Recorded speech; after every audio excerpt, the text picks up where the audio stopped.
అక్కడ ఒక చమార్ వ్యవస్థ కులం కాబట్టి అక్కడ వ్యవస్థలు బలంగా ఉన్నాయి కాబట్టి బీహార్లో అక్కడ రాజ్య వ్యవస్థ గట్టిగా ఉన్నది కాబట్టి వాళ్ళు వివక్షతకి గురి చూపి జగ్జీవన్ రామ్ గారిని అతని కుటుంబాన్ని అతను ఎప్పుడు చూసినా చిన్న చూపే చూడడం వల్ల ఆ చిన్న చూపు చూసినందుకే జగ్జీవన్ రావు గారు అనేక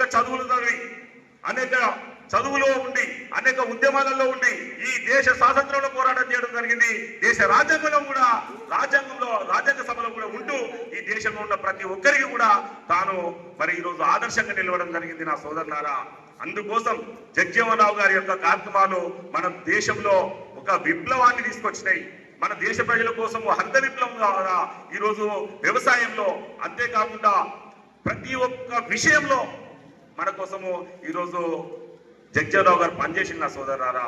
అందుకోసం జగ్జీవన్ రావు గారిని ఈరోజు మనం స్మరించుకోవడం జరుగుతుంది. జగ్జీవన్ రావు గారిని ఈరోజు మనం అందరం కూడా ఈరోజు ఇంత ఘనంగా కార్యక్రమం తీసుకోవడం జరుగుతుంది. మేడం ఒక రిక్వెస్ట్, చిన్న రిక్వెస్ట్ మేడం, మీరు ఖచ్చితంగా మేము మీకు అంటే చాలా విడంబరంగా మీకు విన్నవించుకుంటున్నాం మేడం.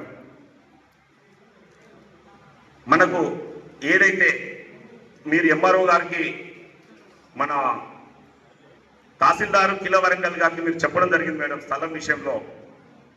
మేము కూడా వెళ్ళినాం, మహేందర్ అన్న, నేను, బాబురావు అన్న మేమందరం కూడా అక్కడికి వెళ్ళినాము. మోహన్ అన్న మేమందరం వెళ్ళి కలిసినాం మేడం. కానీ ఎంఆర్ఓ గారు ట్రాన్స్ఫర్ అయి ఉన్నారు, పాత ఎంఆర్ఓ గారు. మీరు స్థలం విషయంలో చెప్పి మేము వెళ్ళి కలిసినాం మేడం.